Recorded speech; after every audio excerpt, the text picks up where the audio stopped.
यार दोस्त BP study की क्लासेस में आपका स्वागत है। हम बता दें कि आज आपके लिए अनुसूची नंबर 2 और 3 लेकर के आए हैं। इसके पिछले वीडियो में हम अनुसूची नंबर 1 पढ़ा चुके थे। बात करेंगे अनुसूची नंबर 2। देखिए, अनुसूची नंबर 2 जो है ना प्यारे दोस्त, 21 का इसमें वर्णन है। तो हम बताएंगे कि वेतन भत्ता पेंशन का वर्णन है। क्या है? वेतन भत्ता पेंशन का वर्णन है। जो सरकारी कर्मचारी होते हैं ना, इनका वेतन यहीं से दिया जाता है, इसी अनुसूची नंबर 2 में रखा गया है। देखिए, बात को समझते हैं। बोला गया है कि वेतन भत्ता पेंशन का वर्णन है किस अनुसूची में? 2 में। संचित निधि अनुच्छेद 266 में है प्यारे दोस्त। क्या है? 66 में। इसके तहत देखेंगे हम ना, तो जो वेतन होता है, भत्ता होता है और पेंशन, इस सब की किसके तहत की जाती है? तो अनुसूची नंबर अनुच्छेद नंबर 266 के तहत। समझेंगे प्यारे दोस्त कि वेतन क्या होता है। तब वेतन जो होता है ना, कि जो सरकारी कर्मचारी कार्य करते हैं तो उनके हर महीने जो तनख्वाह दी जाती है उसी को बोला जाता है वेतन। क्लियर? भत्ता क्या होता है कि जो पेंशन पहले समझिए, भत्ता बाद में समझेंगे। पेंशन का होता है कि जो व्यक्ति सरकारी कर्मचारी रिटायर हो जाता है तो उसका वेतन का आधा दिया जाता है, तो उसको पेंशन दिए कहा जाता है। सही है। भत्ता क्या होता है कि जैसे में आप गाजीपुर में कहीं काम कर रहे हैं और यहाँ से किसी अन्य दूसरे जगह पर ट्रांसफ़र होता है, तो इस जगह पे अगर आपकी सैलरी है 10,000 रुपये, तो मालूम है इस जगह पे अगर 10,000 यानी कि 11,000 रुपये हो जाता है, तो उस कंडीशन में बाबू 10,000 से 1,000 जो अधिक बढ़ा है, तो वह 1,000 जो होगा आपका ना, वो होता है हम लोगों का भत्ता। क्या होता है? भत्ता। यानी कि जो महंगाई के तौर पर सरकार ने वहाँ के शहर की तरफ बढ़ करके और तनख्वाह बढ़ा देगी आपका 1,000 2,000। जैसे गाजीपुर में रूम का भाड़ा होगा 2,500, तो बनारस में होगा 3,500। तो इस कंडीशन में बढ़ा करके पैसा दिया जाता है, तो उसी को जो बढ़ता है ना, उसी को बोलते हैं भत्ता। क्लियर? नेक्स्ट है, दिया जाता है आकस्मिक निधि होता है प्यारे दोस्त 267 के तहत।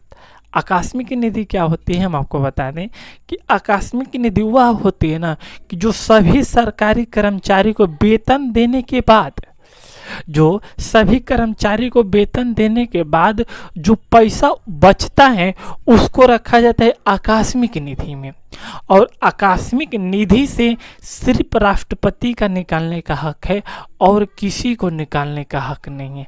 सरकारी या ऐसे में प्राकृतिक आपदा आती है तो राष्ट्रपति जब चाहेगा तब आकस्मिक निधि से निकाल करके और उस प्राकृतिक आपदा में कहीं घटा या बढ़ाने पर अगर हो जाता है कोई भी काम, तो उसी में लगाया जाएगा। सही है दोस्त? आगे देखेंगे। भारत का राष्ट्रपति और भारत रत्न विजेता को आयकर से मुक्त होता है। यानी कि जो भारत का राष्ट्रपति है और जो भारत रत्न विजेता है, इन दोनों पर कोई टैक्स नहीं लगेगा। कोई टैक्स नहीं लगेगा, चाहे जितना भी सरकारी आपदा आ जाए दोस्त। अगर सरकार इनको 5 लाख रुपए महीना देती होगी तनख्वाह, तो 5 लाख रुपए इनके खाते में देना है और इनके खाते से कटौती पैसा नहीं होगा।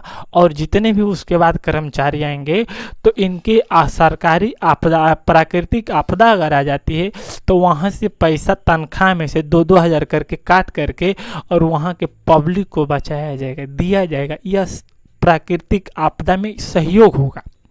सही है। लेकिन राष्ट्रपति और भारत रत्न विजेता को कभी पैसा आयकर से मुक्त होता है, इन लोगों का वेतन कभी काटा नहीं जाता है। और सबको बताए होंगे कि भारत रत्न की शुरुआत 1954 ईस्वी में हुआ था। कब? 1954 ईस्वी में। और एक साल में यह ना 3 लोगों को दिया जाता है। कितने लोगों को? 3 लोगों को। और यह होता है पद्मश्री, पद्म भूषण और उसके बाद होता है ये भारत रत्न। पद्मश्री, पद्म भूषण, पद्म विभूषण, तब होता है भारत रत्न।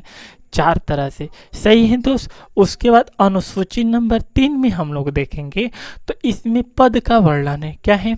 पद का वर्णन है। देखिए, सर्वोच्च न्यायालय का मुख्य न्यायाधीश को जो शपथ दिलाता है ना, वह दिलाता है राष्ट्रपति दिलाता है। कौन दिलाता है? राष्ट्रपति। और ये अपना त्याग पत्र किसको देगा? तो हम लोग बताएंगे कि राष्ट्रपति महोदय को देंगे। किसको? राष्ट्रपति महोदय को। क्लियर? नेक्स्ट है कि लोकसभा अध्यक्ष को शपथ कौन दिलाता है? तो हम देखिए, लोकसभा अध्यक्ष को शपथ कौन दिलाता है? तो हम लोग बताएंगे लोकसभा के अध्यक्ष को किसी को, इसको ना कोई नहीं दिलाता है, ये अपने हेतु करता है।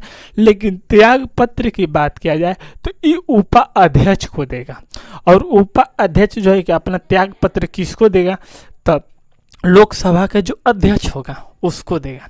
उसके बाद आता है राज्यपाल। देखिए, राज्यपाल जो होता है ना कि राज्य का मालिक होता है और ये उच्च न्यायालय का मुख्य न्यायाधीश, इसको शपथ दिलाता है। किसको?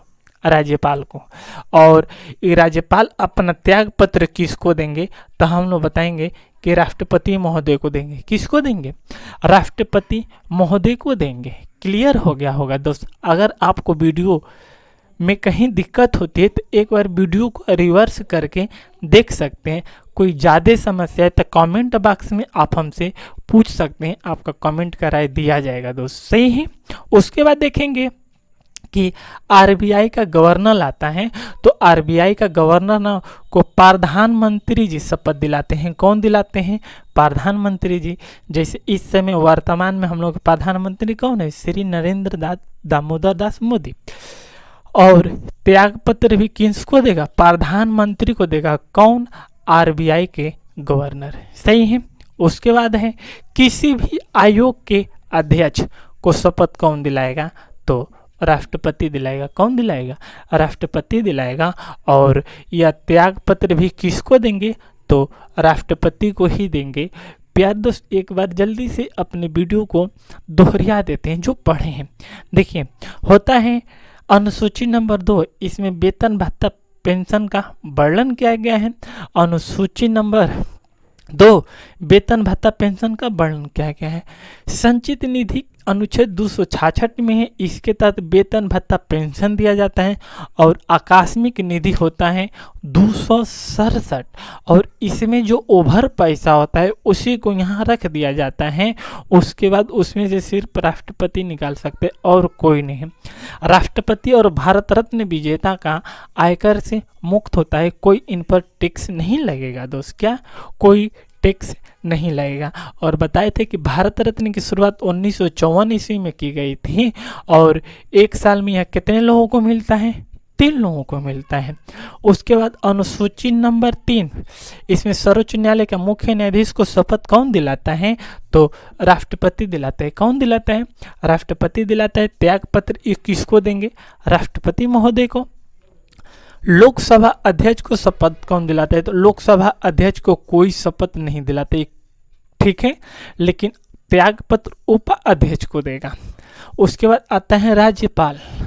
राज्यपाल उच्च न्यायालय का मुख्य न्यायाधीश को शपथ दिलाता है। और राष्ट्रपति को अपना कौन देगा? कौन देगा? त्याग पत्र। कौन? राज्यपाल। उसके बाद आता है आरबीआई का गवर्नर। आरबीआई के गवर्नर को शपथ प्रधानमंत्री दिलाते हैं। और अपना त्याग पत्र भी किसको देंगे? प्रधानमंत्री जी को ही देंगे। किसको देंगे? प्रधानमंत्री जी को ही देंगे। उसके बाद आता है किसी भी आयोग के अध्यक्ष, किसी भी आयोग के अध्यक्ष को शपथ कौन दिलाएगा? तो हम लोग बताएंगे कि राष्ट्रपति महोदय दिलाएंगे। कौन दिलाएंगे? राष्ट्रपति महोदय। और ये अपना त्याग पत्र भी किसको देंगे? राष्ट्रपति महोदय को ही देंगे। सही है। प्यारे दोस्त, वीडियो कैसा लगा आप कमेंट बॉक्स में एक बार राय जरूर दें और दोस्तों में शेयर जरूर करें। मिलते हैं नेक्स्ट वीडियो में। जय हिंद, जय भारत।